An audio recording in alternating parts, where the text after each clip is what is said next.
The Houston Rockets are currently number 2 in the West and have won 8 of their last 10 games. And they are coming for the top spot in the Western Conference. So if I'm the OKC Thunder, I need to be looking in my rearview mirror because the Rockets are coming in. At this stage, they're only a game and a half behind. Honey, the number 1 or 2 spot can be anybody's as we speak. I mean, for me, the West, the top of the West is so tight. And it can fluctuate between 1, 2, and 3 at any given moment. And so, yes, I agree with you. The Rockets are on the OKC Thunder heels, and the OKC Thunder needs to be like, what's going on behind me? So, yes, it's so much fun to watch. And this is what you're talking about. When we're talking about competitive nature and what a conference should look like, we're looking at it right now. Yes. The West got it going on for sure. Tight. Oh, tight. So, yeah, it's cool. But I think one of the main reasons why the Rockets are doing so well is Coach Ime Udoka has changed the culture of that franchise. Because the Rockets used to be a joke, right? Remember when James Harden was there? He was shooting like 50 shots a game. They were playing no defense, was running gun under Coach Mike D'Antoni. And then Coach Stephen Silas, poor Stephen Silas. He could not. Yeah, he couldn't get the guys on board with what he was trying to teach. But this Ime Udoka coming in from a hard-nosed Boston Celtics team, bringing that culture over to the Houston Rockets, this has been amazing. And we've been Team Ime Udoka from the jump. From the jump. Team Ime Udoka as a basketball coach. Yes. From the jump. I just want to make sure I clarify that. From the jump. And you know what's funny? Because I was watching one of the press conference post-game conferences. And it was against the Rockets and the Phillies with Coach Ime Udoka, and I had to write it down because I said, so this is the reason why. This is the reason why the Rockets are elite in defense. One takeaway I have from the Rockets right now is that they're elite in defense. I think they're one of the top 5 teams in defense right now. And who they have on their roster? Hands everywhere, right? They are like double digits in steals. They top in blocks.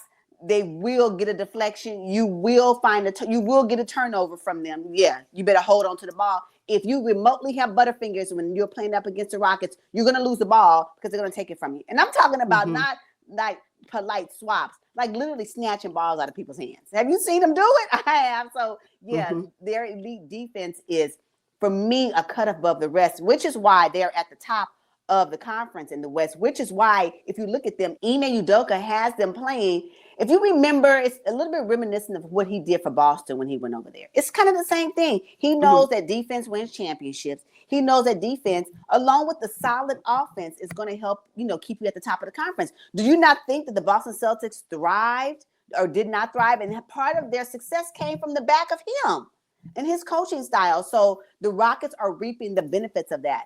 And one of the quotes, I wrote a quote down, and he said, somebody asked him, one of the reporters asked him, something about them coming back from a losing. It was in the Philly game, and they had blown a lead.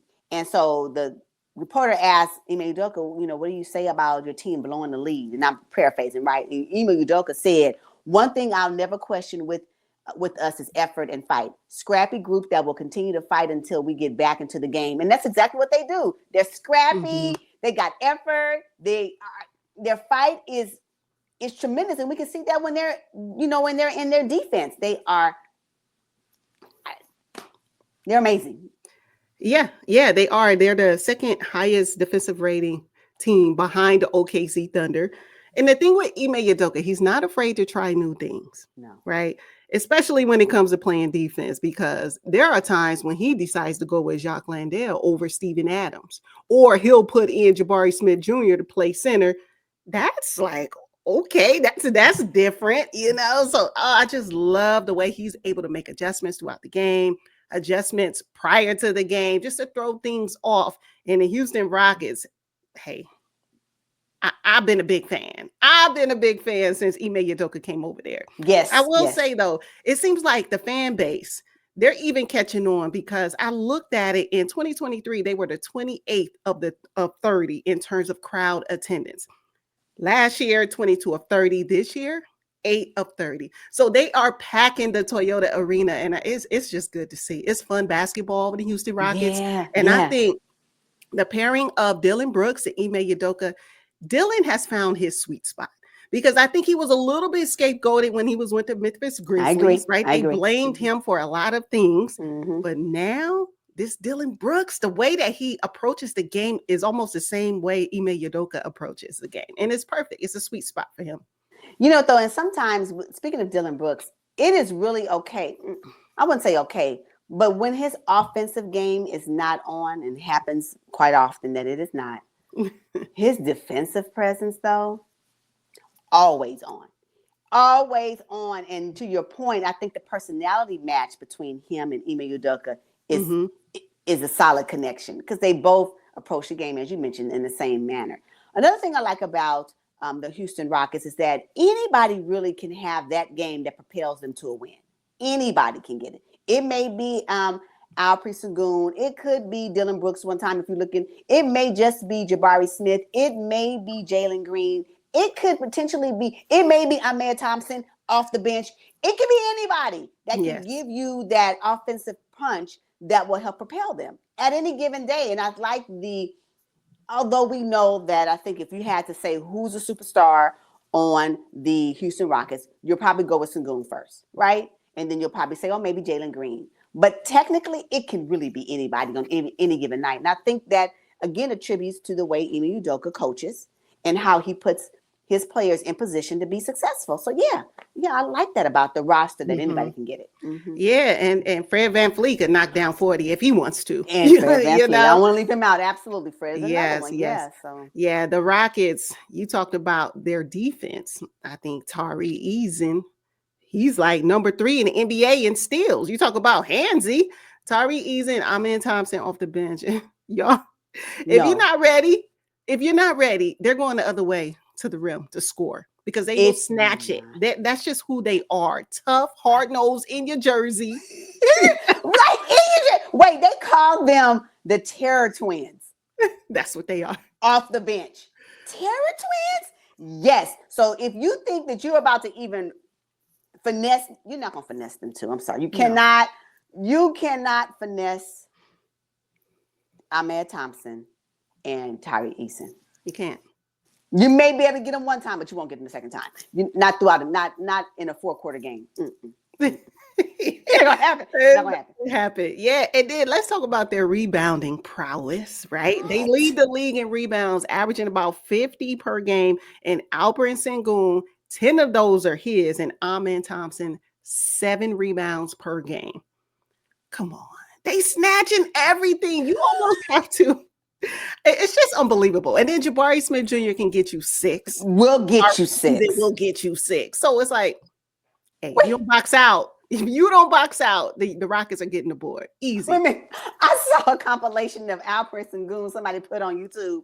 When I tell you that man is a block machine, you can't eat. How you gonna pass him? Like it's just and they never stop, even in overtime. It's like you can still get blocked even overtime. I know some of these teams, especially with the veterans, y'all get a little gas, but not the Houston Rockets, not them young players. Oh, they are ready even in overtime. And you know it has a lot to say when the coach, Ime Udoka in this case, has enough courage and enough power, if you will, to put Ime Thompson even in overtime. Trust him enough to be able to still be defensive, a defensive challenge for someone even in overtime.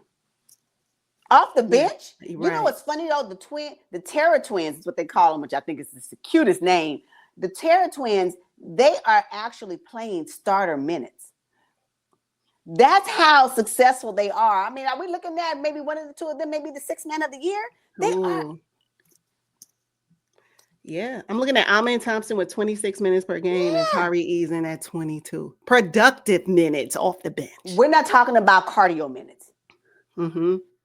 Offers. No, we're talking about actual productive time off the bench. And when I looked at their minutes, I said, oh, they matching minutes with Fred. Matching minutes with Jabari starters. So yeah. You want bench players like them on your team. You just do. Yeah. So since we're talking about the bench, can we talk about veteran Jeff Green? Did you forget he was on the team? I mean, yes. Jeff Green Yes. is 17 years in the league. Come on. I didn't expect him to come in and play huge minutes for the Houston Rockets. I just expected him to be the veteran presence in Ime Udoka's absence, maybe on the road when, it's just a players only meeting. That's what Jeff Green is for. He's not going to, come on. He averages probably 2 points per game this season, and it's okay. We just need him there. But we know he can drop it, though, because when he was with the Nuggets here recently, he was a big piece. Absolutely. And I think he's accepted it. He don't have to because he needs Udoka. What you won't do is pop. You won't be bullying him. No. That's what you want. That's what your veteran presence don't mean nothing to Ime Udoka. So what? I love that Ime gets me. That man, that coach. I sometimes wish he can coach somebody else. Like, would he be? What type of can he? Like some of the veterans that have power in the league. What type of coach would he be for them? And that's why we'll never know, because the GMs will never bring Ime Udoka into that environment because it'll run off their veteran superstar. Run them off. Yeah. He don't care. We always talk about, will the coach have courage? Will the coach have courage to do this? Ime Udoka? Yes. And I'm saying, coach, be a coach. Right? Why when we get to the NBA at this professional level, y'all, all of a sudden you guys get timid, get mute. No, coach, because you know what's right for the team, not what's right for one individual player. I'm here for it. Yes. Speaking of that, even your max star, well, not max maybe, but even your superstar, and another person that stands out to me for this Rockets team is Alperen Sengun. That man is balling. But even Coach Ime Udoka had the courage to say, you're going to sit out on this game earlier in the season. He said he benched him. You're not doing what I need for you to do in essence. So go and sit down. I'm going to limit your minutes in this particular game. If that didn't light a fire under Alperen Sengun, I don't know what did, because since then he's been balling. My point is this. If you're not playing like I want you to play, or like I know you can play, you're going to be sitting on the bench. I don't care who you are. And I think that's what I like about Coach Ime Udoka. Matter of fact, he did that when he was with Boston, when he said, Marcus Smart, you will not. He sure did. This is the type of coach I live for, because he is not afraid of these players and all this money, because what he's looking for is how it's going to affect the team and how and what we, at the end of the day, what we'll benefit from if I'm a coach. I love it. I am. He is unafraid. I'll tell you that. Yeah, he's unafraid. Now, the Houston Rockets are the 7th fastest team, averaging about 114 points per game, holding their opponents to 105 points per game. And it shows in record, sitting at number 2 right now. Can they hold on to the top spot? Yes, absolutely. Or at least one of the top spots. Can they hold on to a top 6 seed in the West? Yes, of course. They're not going to be perfect. Will they lose games? Yes. But will it be substantial enough, which will cause them to drop down below 6? I don't believe they can do it. No. I don't think so either. They better get ready. The West better get ready, because there are a couple teams that are now in the mix who weren't in the mix last season. Memphis Grizzlies, the San Antonio Spurs, and the Houston Rockets. This is what I'm saying. This is what I'm saying. The West, you got to work really hard. And I'm saying the difference between top spot and 10 is what, maybe 5 games, maybe 6. If I look at it today, it could be 6. You never know. You lose a couple of games and you can be in the playing tournament. Blink of an eye. So you got to really work hard. I mean, do you think there's proper parity when we talk about the East and the West? I don't know, because the East, although they play hard, and the top 3 are they can't light a candle to what the West got to offer right now, in my opinion. No, they can't. There's not proper parity. And I think that's what the league was trying to work on when they instituted this new CBA. Let's just spread it out. You can't just overpay everybody, have a top 4 with everybody making max, unless you want to pay those, what do you call it, the apron and all those other penalties. I think that's what they're trying to do, just spread out the talent a little bit.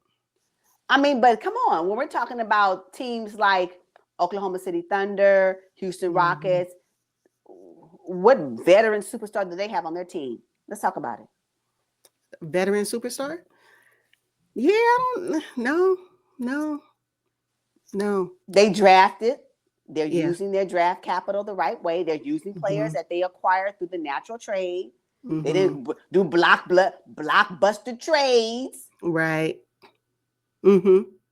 And we're seeing the results of that right now, where Right other now. teams were putting together top 3 blockbuster trades. OKC was like, okay, we're just gonna draft. We're gonna draft this guy from Santa Barbara. We're gonna draft this Yep. guy, and we're just gonna wait. And they did a phenomenal. Was Sam Presti did a phenomenal job with the Yes. OKC Thunder. Yes, blockbuster trades are Mm-hmm. a bust. They have been They lately for have sure. been lately, yes. And Yeah. so I'm here for the Rockets. They are killing it right now. Long time coming, Yes. and Okay. I'm glad they're here. The next 5 games for the Houston Rockets could determine whether they jump up to number 1 or stay at number 2 or slide down to number 3. How do you think they'll do? I have them going 5-0. I know. I don't know. They played the Warriors. In the next 5, they play the Warriors, Clippers, Pels, Raptors, and Hornets. They've already beat the Clippers twice. Why not just go ahead and close it out with their 3rd win?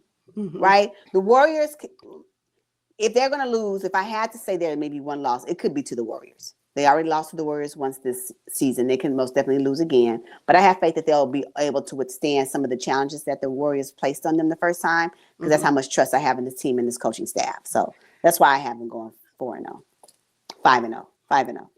So wait a minute. Mm-hmm. You have them going 5-0, just completely perfect for the next 5 games. Why not? That's Why unbelievable. That is unbelievable, but I do too. What is it? What is this? Yes, they lost to the Warriors in overtime. This is a revenge game for them. Yeah. Players have a long memory, and they're going to Yeah. get their get back against the Warriors. The Clippers, they beat them by 21 points. What is that? No, they're going to beat the Pels, of course. Toronto, what? And Charlotte without LaMelo, forget about it. 5-0. Forget about it. Forget about it.